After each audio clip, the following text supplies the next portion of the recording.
Hey, everybody. Welcome back to Five Boys in Business, a podcast where we talk about the business, the family, and the many shenanigans involved. I'm Emily King. I'm Richie King. And we are here for another fabulous Monday morning. Don't forget to Fabulous. check us out on any of the podcast channels. Google Podcasts, iTunes, Apple, whatever, podcast app. wherever you can listen to your Yep. podcast. Check us out there. And thanks for everybody for tuning in and listening. We appreciate it. So, Rich, I think the first thing we need to do today, Harrison, is go back to our Super Bowl predictions after last night's game. Also, just as a side note, I don't know if anybody notices the helmet in the middle of the table, which has been there for a while, but our man, Peyton Manning, got nominated to the Hall of Fame. Yep. So there's that. And now he's no longer the only person to win with two teams. Yay. So Tom Brady pulled that off last night, and so there's that. As to my predictions, there's a reason that I'm not a gambling guy because my predictions are usually crap. So was Dad no, right? Is that what he said, Harrison, on the last podcast? Yeah, pretty much Or all. whenever it was. I think each of us said that the majority of us. I don't know about you, Mom. I think you might have said something different, but that the Chiefs were going to win and that the Bucks weren't even going to make it to the Super Bowl. Yeah. I thought I really didn't think the Bucks are they the first wild card team too? To make it, to win, to make it? I don't know. They might be. I don't know, worst Super Bowl ever. In fact, That is not true. That is not I true. stopped watching after the first quarter. I was like, this is a joke. I'm out of here. I went to laundry. I literally went down and folded laundry and put it away. It was not the worst Super Bowl. I feel like the worst Super Bowl was the one with the Ravens where it was like 4 points to. Yeah, but it started 7 off like points. that. It was 3 and out, and then they kicked a field goal, and it was just like, and you watch this. I watched a few series with the Bucks. I'm like, there's no way they're not going to win this. They were much more focused Yeah, at the task at hand. I guess.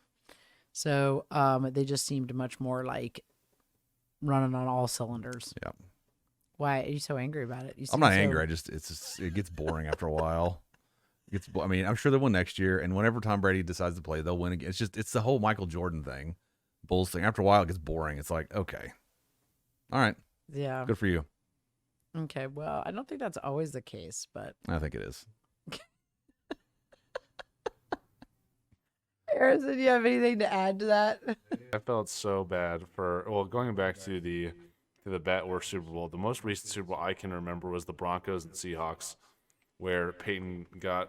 I think it was the Broncos and Seahawks, where the Seahawks I think absolutely obliterated them. Right? Or no? Am I wrong? Where he went the second? I don't know. I just watched that last night, and they said that this is the first game since Mahomes been playing in the NFL they did not score a touchdown. I was like, really? Okay. Are the Bucks that good that they almost lost to the two teams on the way there? I guess. Yeah, I don't know. I mean, I don't get it. It's you look at you watch the game. That's why I said it's a bad game. Not that necessarily I'm a Bucks hater. I'm not. I don't really care. But you watch that and you go, how is all these stars just every other team is trying to do the same thing, all the talent on every other team, and yet somehow So you're claiming some kind of oh no, I'm not saying refereeing bias. that. Oh, I don't have any idea. I'm more arguing the outcome, that the outcome just seems to be preordained. I think because they had a woman official finally for the first time refereeing a Super Bowl, there was no refereeing bias because it was a woman doing it. I'm just saying. I'm just kidding. Well, they did. There were 2 pass interference calls. You watched it, and they're like, I guess it wasn't. It was 20 yards ahead of the guy. I think there were a few questionable calls, like Right. where even the people announcing, they were like, I don't Yeah, know and about that they all one. just Like, happened to come at crucial times when it was going to be a long field goal, and they scored both times. It's like, you watch those things, and I get it, it's part of the game, but you watch that stuff, and I thought it's just very convenient. That's all. Yeah. I think it always feels like that because the game ends up like that. So then it seems like that's the justification for it happening, when in actuality, it's probably just the much better team. Yeah. At the time, on that particular day, they just had everybody playing their best game. Whereas on Kansas City's team, everybody probably played their worst game. And when you have that, you just I can't get win. it. So It's just as from a spectator, from a purely, a spectator's point of view. That's why I was like, I'm just. This not. I mean, it would have been a better game if it'd gone back and forth, or it's But I mean, I supposed to be a think good everybody game. thought, like, even if you looked at the commentators, like, all Sunday, it was like 75-25, like 3 of them saying Chiefs are winning, one person saying the Bucks are winning. And I think I saw one place where it was like 3-3, like 3 people saying the Bucks were going to win, 3 people saying Kansas City was going to win. Yeah. But And Brady's coming back next year, so I'm sure they'll do it again next year. It's like, never mind. I'm not even going to watch. okay, you don't know that because there have to be so many things in play. And yet, for some reason, it all seems to work out that way. Isn't that odd? I told Mom last night, I was like, how's it the past 20 years they've gone to the Super Bowl every other year on average? And they've won Because he goes 7 to teams times. that have the things in place. If he had come to the Indianapolis Colts, they wouldn't be going to the Super Bowl. He didn't go to a Oh, I'm team not faulting Brady and his winning streak. I just think that it's just weird. That's all. for the same reason Michael Jordan didn't go play for anybody else that put certain things in play. So, like, there have to be certain things. Yeah, but even Jordan wouldn't play for the Wizards and stunk it up. So I mean, That was eventually, after he. well, no, but I'm saying he'd go play for somebody else. I agree. I said that on another podcast. He wouldn't have gone to that team if they weren't probably 95% of the way there. Right. And he brings in those other things. It gets boring. That's all. Yeah. Because you go, okay, I get it. I guess what's annoying to me mostly is the coverage. If you watch the coverage, it's just like that's why I say preordained. I'm not suggesting that there was anything untoward with the outcome, but it just this whole notion of the history's being made. I was like, okay, I get it. I mean, I don't know. It just doesn't. Right. It doesn't sit right. It's okay. It was that way, the longest way for any of the Like premier when athletes like Tiger well- Woods. Well, but I remember when they lost I think it was the Giants. They had that big thing because they were undefeated, and it was wall to wall coverage about 18, and they were going to patent the number 8. It's just this. It was the interviews. It was just after a while, it's nauseating. It's like this is just too much stuff, Right. too much fluff. Right. And they lost that year, which is good. So The game that I'm thinking about that I thought is one of the worst Super Bowls was when the Seahawks played the Broncos and the Seahawks beat them 43-8. Oh God.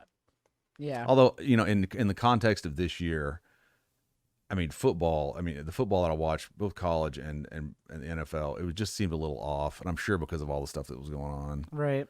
And they were saying It was so weird seeing the stadium with all those cutouts. it's like I and guess I don't know, really. Okay, and then people had to, like, did you know, Harrison, you could actually buy a cutout and put For your $100. face in there, yep, like to $100. see if you potentially would be on TV or whatever. I'm like, oh my God, that was pretty funny. Yeah, some of the shots that they showed, obviously random shots. They had to kind of fit it to the silhouette. It was funny. I think it was unfortunate yet last night because I just think that the Chiefs were just playing rough. I don't know if they were necessarily I don't know if they were playing dirty, but they were just playing rough, and the refs just were calling everything possible. I saw it too, and I was like, Man. really? Okay, all right. It's just super unfortunate. You look at it, you go, so the Bucks didn't have any fouls practically. Okay, you didn't see anything. All They're right. playing that clean. Okay, All right. that's why I looked at it. The one pass interference call that I saw, even the commentators were like, I guess. The ball was 10 yards ahead of the guy, and he didn't intentionally trip him. He fell, and his arm hit the guy's foot. If you watch the entire game, though, most of the penalties were actually on the O line, or like I think a little bit on the defense, but most of their starting O line was out due to injuries. And so And I'll I'm sure tell- that they were. Yeah, I think that was a factor, too. No, Trying they had to, 2 tackles that were out. Yeah. Yeah, I'm sure that they But were. I will tell you, though, and getting back to Michael Jordan, I remember watching those games, and they do influence the refs. I think it's much easier in a game like basketball than in a football game. Because you have so many more referees too that are weighing in on, do you know what I mean? Like you have the play review, you have the however Right. many people on the field, and in basketball you have the 3 refs. Well, it's something else too, though. And I this just popped in my head. I'm sure the referees don't want to be known as costing the Bucks or Brady the historic chance to do what he did. I don't know if they're thinking that when they're refereeing. Well, no, but I think that when you're looking at It's things, happening, everything's happening so fast. I don't think that I don't think that those things when you're playing that, like, because that's kind of like, the refereeing is. but what playing, if they had had one bad call and it cost Brady that historic win? You can't tell me there's not some. That's happened all implicit throughout bias. history, all over the place. No, but not throughout this. sports history. Not this. Not someone who won that many Super Bowls with that many. Yeah, but there was a that's game completely just this different. season where the referees cost the team. Yeah, but it's not. Yeah, but it's a game. It's not. It's not Yeah, the but you're Super still Bowl. altering history. Okay, well, in a butterfly effect sort of way, maybe, but not the game. Yeah, I guess. I think they're too focused. I think that in the game happens so fast. I don't think there's any way for them to. Maybe, I don't know. maybe not. I don't know. I don't have any idea. I don't know. I think that even if the Chiefs won, either outcome would have been great because the Chiefs would have been back-to-back champs. Right. Mahomes is young, or Tom Brady wins the 7th Super Bowl. And if he didn't win, he probably would have come back next year and just done it over and just gotten back to the Super Bowl again, which he's honestly probably still going to do. So, And the only thing that's weird about that is you watch that same thing with Saban and these people. You go, what are you doing that's so vastly different from everybody else? Like I said, you have every team out there trying. What were the Patriots doing that so vastly outperformed everybody else in the league, every coach in the league, every player in the league for that many years? Well, I don't know. What did the Peyton Manning and that whole group do? I mean, Well, yeah, but they didn't win 7. They didn't win 6 Super Bowls and go 9 times in 20 years. I mean, what do you do? I mean, you see what I'm saying? Yeah. It'd be fascinating to look at that and go, what exactly is your secret sauce that you're able to cobble together such that you're that much better than everybody else? I think it's just keeping people healthy is one thing. keeping people healthy, and I think that leadership and no nonsense is a big part of it. Like at the very end, there's a guy, I forget whether there's like a teammate or two that were crying after they won their is Bucks NFC AFC, I don't remember, but they won their NFC or AFC game, and one of the dudes was crying, and because they won, right? And Brady was like, bro, so he's like, we're not done yet, and he like yelled at him. He was like, what do you So I think it's just That's focus and intensity, like yeah. no other. So I think it's just having that drive. Like I don't know if you guys have seen The Last Dance, right? Yeah. Like the insane competitiveness of Jordan and how much he was willing to push his teammates to the point of like Being a jerk. Yeah, being a jerk. Like that's Yeah. like that's it. Like that's why. Yeah, maybe. Anyway, I didn't see that. I heard the halftime show was a bit of a train Oh, it wreck. was I don't care horrible. what anyone says. I don't either. I don't It care was what horrible. anyone says. There was I will say that the set production was unbelievable in terms of just the overall just the builds and all that stuff was really cool. Otherwise, it was just boring. I Justin Timberlake's is way better. It was very boring. We saw an interview with the guy, and they said the interviewers, whoever the artist was that was there doing it, they said, we heard you spent $7 to $8 million of your own money on this set. And he goes, yeah, we did. I was like, no, you didn't. No, you didn't. You didn't pull $7 million out of your pocket. Now you may have taken $7 million that they just paid you and paid for it. Yeah, the set was really, but I didn't think you could hear him very well singing, and I thought like it was just, I don't know. The halftime shows, though, one of the best halftime shows I can remember was Prince probably 15 years ago. And he came out and it was just him and he just wailed. He played his guitar and he sang and that was it. It wasn't real flashy. It was just, they don't have 20 minutes. Yeah. So they don't, and they think there's such a focus on the show and they try and outdo it every year. And it just, you go, I guess, I don't know. I mean, who was it? Was it last year? Was it Shakira and... Yeah, that's because they got all that trouble for shaking their booties all over the place. And that one I thought was better than this year's. Oh yeah, but everybody got yelled at because they're watching, TV with their kids, and the Shakira's. Wasn't that bad? I mean, it wasn't. Yeah, great, it was. It was bad. So anyway. Oh gosh, but I mean, the music was good, but the way they did the set. Music was very good last year, but it was just... What's funny is, though, a lot of the halftime shows, they tend to incorporate a lot of the crowd. Right. They have people on the field and stuff, and you're basically playing to an empty stadium. Yeah. There's no feedback. There's no... Yeah, it must have... Yeah, I think that would be horrible. One of the worst halftime shows I can remember, they had the Red Hot Chili Peppers play with somebody. It was the Who or somebody. And you go out there and you go, these guys are too old to be doing some of the stuff they're doing. I was like, that ain't cool anymore. Well, 20 years ago, not so much now. Oh, jeez. So, yeah, I don't know. But anyway, I thought the same thing, Harrison. I was sitting watching it with Calvin because I told Calvin, I'm like, let's watch this. You'll really like it. And I was like, this is horrible. I was like, never mind. I think one of the most recent better halftime shows was Bruno Mars. He was good. Yeah, This was Bruno Mars in was good. 2016. It was like he was good. It was just like entertaining. Like it was just entertaining. His songs are entertaining though. Yeah, the Weeknd guy was slow. I was like, why are you singing your slow songs? Or I will it say, was just Madonna's was bad too. Yeah, McDonald's was I bad. remember watching that going, this is not good. You know whose was good was Katy Perry's was good. I don't remember hers. Or was it Lady Gaga? I think it was Lady Gaga. Did she jump down from the Yeah, top of she the jumped stadium? down. Yeah, out it of was frame. I Lady like, Gaga. whoa, hope that was Yeah. on purpose. Yeah, that was good. Hers was good. Yeah. Anyway, so there's So that. yeah. I think at the end of the day, as a person of my age who wishes that he could have seen people like Reggie Miller and Peyton Manning in his prime, I'm just soaking it all in right now. It's so cool. It's so cool to see a person like Tom Brady just dominating the game. You know. Yeah, because you didn't grow up with like Michael Jordan, Larry Bird, like those kinds of things. Yeah, so this is kind of like their person of their era, one of the people of their era. You know, it's so funny because I don't know what it is about Brady because he absolutely should be celebrated for his accomplishments and whatever it is that he's put together that allows him to win in the way that he does. And I don't, maybe it was the halo effect from his time at the Patriots or Yeah, something. it's just the Patriots. I think he's just guilty of association, or what is it?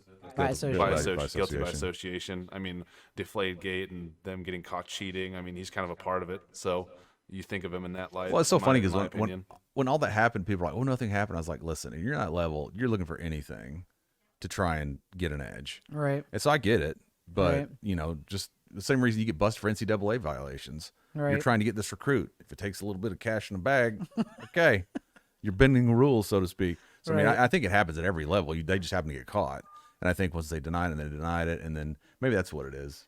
You know, Yeah. that notion that they were doing something they shouldn't have been doing, and that's what gave them the edge. Right. Like filming practices and all this. Yeah. You're not supposed to do this, but they're kind of doing it. So I bet the Patriots very much so regret getting rid of Tom Brady this year. Well, I think it was their cap. I don't know. I well, think there was something. I mean, you think he aged out or something? Yeah. I mean, probably what he wanted though was a certain number, and they're like, we can't invest that much due to cap or whatever. Right. You know, you're I can't 42, remember. Yeah. 43. You know, Right. How many years do you really have left Right. to play? So Bucks come in and go, we'll give you a 2-year, whatever it is they gave him, 2-year, 3-year contract. Just So like what is going to happen with the Colts? That's what I want to know. Harrison, what are we I getting? was hoping that Matthew Stafford would get picked up by them, but unfortunately, that's That's not a happening. no-go. So He's going to the Rams. don't want Carson Wentz on the team either because he's a walking injury. So He is a walking injury. But that's par for the course for the Colts. I don't have an opinion. I would not be surprised if they get somebody like Carson Wentz. He gets injured in the first 3 games and we're back still to square one. Bissett. that's so unfortunate because What's the guy's name? Jacoby Brissett. Jacoby Brissett. But He won't be. I don't think so. they could totally, if they just got a good quarterback, they'd be a solid contender. Do you remember the guy, the poor blonde-headed guy? Oh yeah. And he got- Corey, what- no, Palmer. When Something he got Palmer? he was it Peyton's backup? Yeah. And he just stunk it up. It's like, man, Yeah. the poor guy. I felt that's the Then one there of was the few all times. those rumors about Luck coming back. Well, I was talking to Harrison about it. I was like, these things come out, and it's so funny how Luck. I mean, I don't know. Maybe he has said something, but I thought you could real easy put this to rest. You tweet something out and go, "Yeah, I'm retired. I don't have no plans on that. This is Right. BS." But that what kind of fueled it was all this. Nobody denied it. You know, And Right. it was, There's no way. well, then Ursay came out the other day and go, he's retired. Yeah. He is his fan, and I guess his dad. I didn't know much about Luck, but his dad's like this really savvy businessman or something, and Luck's got enough money. He's Right. he'll never have to work again. Speaking of football, I'm gonna read a little thread here. It's like a 4 or 5 tweet thread about Pat McAfee Okay. and About him or by him? or no, about him, and Okay. because Super Bowl and whatnot, and they were talking about the Pro Bowl and stuff, and Rob from my friend group sent this thread about his story, and it's actually really great. Do you guys know about like how he got into the NFL? Who? Like how Pat McAfee? I don't know if I remember how he got in the NFL. It was a roundabout way, though, wasn't it? So here it is. Pat McAfee is a former All-Pro NFL punter who retired at 29, leaving $6 million on the table to create content online. The part you didn't know, it all started with a $100 bet. This is his wild story. I think I did know this. Let's start in 2004. Pat McAfee show, a senior in high school, received an invitation to a kicking competition in Miami where 100 college scouts would be in attendance. The only problem, he couldn't afford the $1,500 in travel costs. With a verbal commitment to Kent State already in place, Pat McAfee's parents told him to forget about the camp in Miami. Spoiler alert, he didn't. What happened next is straight out of a movie. With no cash to pay for his trip to Miami, Pat McAfee quite literally bet on himself. McAfee borrowed $100 from a friend and entered a poker tournament against grown men in the basement of an Italian restaurant in Pittsburgh. The best part, he won, taking home $1,400. After winning the cash necessary to attend the camp in Miami, Pat McAfee impressed coaches with his leg. McAfee made 9 consecutive field goals, starting at 25 yards and moving 5 yards out each time until he received 65. Damn. Or reached 65. The next morning, I got an offer from West Virginia, he said. From 2005 to 2008, Pat McAfee did everything at West Virginia, handling kickoffs, field goals, and punting. Made 58 field goals. He made 74% of attempts, third most field goals in WVU history. Next up, the NFL Draft, where the Indianapolis Colts selected him with the 222nd pick. During his 8-year career with the Colts, Pat McAfee became one of the best punters in the NFL.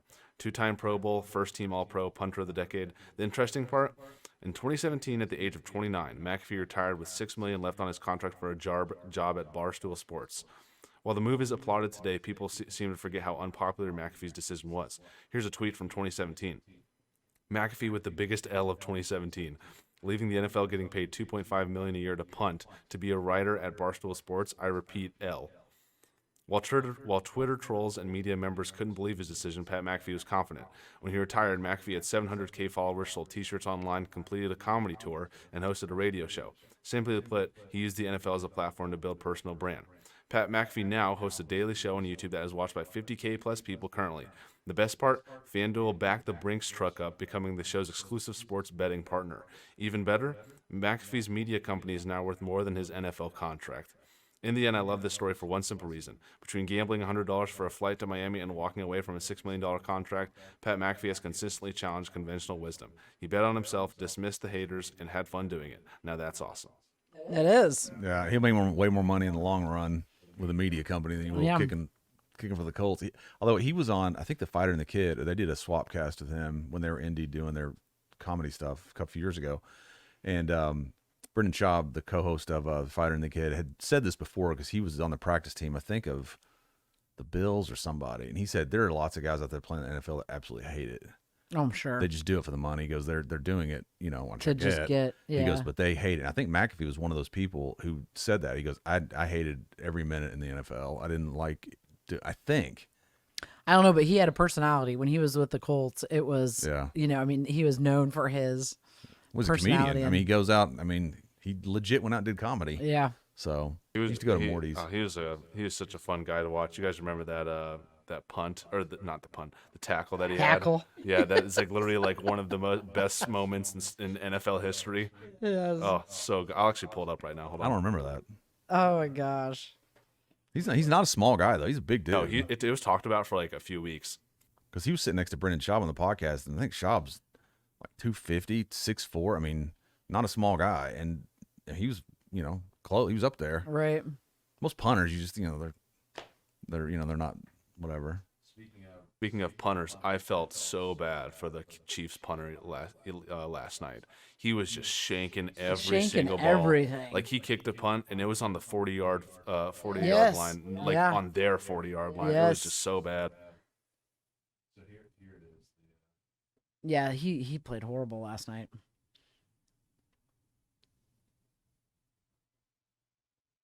So McAfee just kicked it. Broncos are returning. Almost gets all the way down to the TD. Dang. You laid him out. Yeah, he just got absolutely destroyed. He goes over. Do you remember the kickers used to have just one bar for their helmet? Oh yeah. And there Oh was yeah. one- I was like a kid. Boom. Boom. Just, Oh man, that was head to head too. that might get called for targeting now. But anyway, he got nailed. He did something and got nailed, and he was rolling on the ground, hurt. This kicker was, and the bar he'd gotten hit. That the bar was bent. Like under his chin. Oh gosh, that's too funny. That was a Tony Dungy era, I guess I should say, probably. Yeah, hats off to McAfee. I've always liked what his podcast is good, and his, he was really ahead of the curve a lot of that stuff. I'm sure people thought he was nuts at the time, but He was actually saying how he was really at the beginning of his contract with Barstool Sports, because this happened like 2-3 years ago, I think. That at the beginning he was really petitioning to get a seat at the commentator spot for the NFL games, right? But like they just wouldn't give it to him, and everybody, and I think he guest spotted on a few of the NCAA games and maybe one of the NFL games, and everybody loved him on it. Like they thought he was though, good. that's an exclusive club. And he said that like after being with after doing this stuff, that like his own show for a few years now, that he's so glad that he has stopped like petitioning and that he's just going straight on with his own stuff because it's just more worth it. And I think he said it could be more money, but I could be wrong. Well, I mean, it's a good gig, but it's. I was listening to commentating last night. It was just blah. I don't know. We came during like what's his name? I can't think of his name now. Yeah. Al Michaels, and who was the guy Monday Night Football? That was the baseline. That was Monday Night Football, though. Yeah. That was what's his name? I can't think of his name. Why can I? Guy that hated to fly. He drove his bus everywhere. He's got the game. Madden. Yeah. Madden was the best. Yeah, he was the best. Yeah. And they used to have this. They used to make fun of him on Bob and Tom. They'd have like the Maddenisms. He's like, if they get over the goal line, that's 6 points. Yeah. It's like self-evident stuff. Oh God. I thought, and finally about the Super Bowl, some of the commercials were always like, I guess I didn't. Most of the commercials that I saw were not. And we're not good. All of them are sad and super just like dreary because of the year, I guess. And they God, were everything. Like, I don't know. Openings, I thought the one about the lemons was good. Did you see the one about the lemons, Harrison? And they're like, it was for somebody doing lemon spritzer or something, like an alcohol drink that had lemonade. And it said, I didn't know that so and so did lemonade. And they're like, well, you know what that's saying, when life gives you lemons. And they're like, yeah, last year we got a lot of lemons. And then it shows like all these lemons coming down. Did you see it? I thought that was funny. there were two that stuck out to me last night. One from State Farm, which was actually very clever. With Drake? Drake, And it was yeah. Jake, and they were like, Jake from State Farm. And Drake's over here like munching on, he's like a double. And so he's Right. munching on snacks. And he's like, oh, hey, guys, this Because is. body doubles don't have I lines. know, he's like, this is Drake from State Farm. And all of us started cackling because we just thought it was so funny because it was Drake. The other one that I thought was good was the Bud Light commercial. Was how they kind of mimicked the scene from Endgame where all the people come out of Doctor Strange's portals because it's all the people from the Bud Light commercials and they have to fix the semi The truck from being and flipped all the over. stuff. Yeah. But then they lose the guy Yeah. over the side. Bummer. We got to get out of here. Yeah. And then the Shaggy one was cute with the Cheetos. The Cheeto I didn't commercial. quite understand I understood like what they were going for, but I didn't think that Vince Lombardi commercial really landed all that well. No, The the one- Vince Lombardi commercial was not good. What was it about? The 3D, the Matthew McConaughey 3D Dorito one was clever. And that one, it was okay. If you it's kinda recognize Yeah. that he was not 3D, he was a flat thing, and then once he ate the Doritos, he became 3D. How much but are they then he paying was- these people to do this? It must be a fortune. Yeah, I'm sure. I mean, See he's if a you can legit find movie the star. lemon one, Harrison, about the lemons. I'll look right now. The Vince Lombardi one though, it was pretty much just about like unity and like being together as one throughout a year, like the year or whatever, and like they CGI'd his face onto somebody. It wasn't that great. I wasn't a big fan. I do think though that one of the commercials that I thought was really good. It was just going over like the legacy of Mahomes and Tom Brady like meeting. Like they were like, it's the greatest of all time versus the greatest of this time, and it was actually like really cool. Oh, huh. I didn't see that one. I didn't get to see that one. Calvin and I were watching the best Super Bowl commercials ever. The like on YouTube? 2 hours before the Super Bowl started, they had it on like in the afternoon, and he had never seen the baby monkey puppy commercial, and he was laughing his butt off. Do you remember that one, Harrison? Yeah, that's the commercial from the Lemons. No, I don't. They're like, oh, it was 2020. Then they're like, it's lemons. What? There's like lemons coming down because basically. That's really funny. I think did you the- see that one last night? Oh, it was really clever. It's really cute. They're like, get out of here. Oh God. I just thought it was cute because it's like basically. That is funny. This is really funny. Oh my God. And all the characters, like, it's just like there were so many things about like so many cliches of the year, like of things that happen, like people's weddings getting ruined. people like air flights, Right. people's like, I mean, there were so many like things of the year that were run by COVID, basically. Bud Light had some great commercials. Bud Light did Oh, really solid. God, You know that what's was funny is funny. that almost every beer company was pushing like seltzers hard. Yes, Yeah. I I don't like agree. those. They're okay. I don't really care for them either They're a that little much. watered down. Um, Well, Anyway, it's always something. that It's was always cute. like these products, right? I mean, they always come out with these, what's the word? Ancillary is not the right word.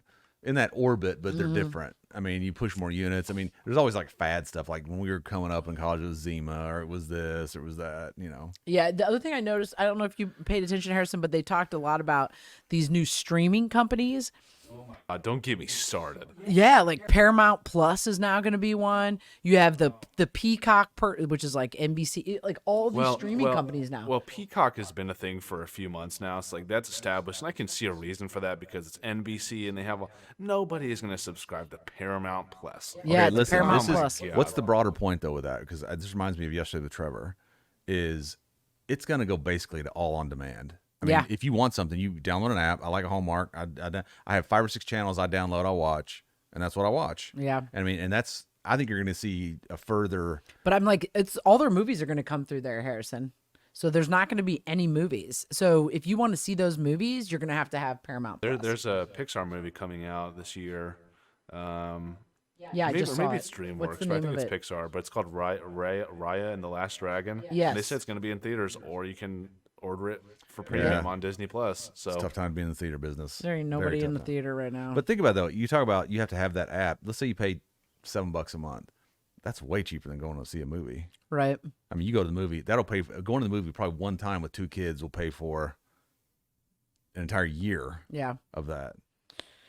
It's interesting. It'll be interesting to see what happens with that stuff. what's going to happen is that we're currently witnessing the I don't want to say the boom of streaming, but definitely a rise in streaming. And then there's only going to be a few left, the reigning kings, which are going to be Netflix, Hulu, and probably Disney Plus. I don't know. So we'll see. Well, what about the big networks, though? What? What about the big networks? I don't think that I don't think that I think they're dying personally, but I don't think that the money that they're going to put into these streaming services will gain them any. I think it ruins the traditional delivery system for television.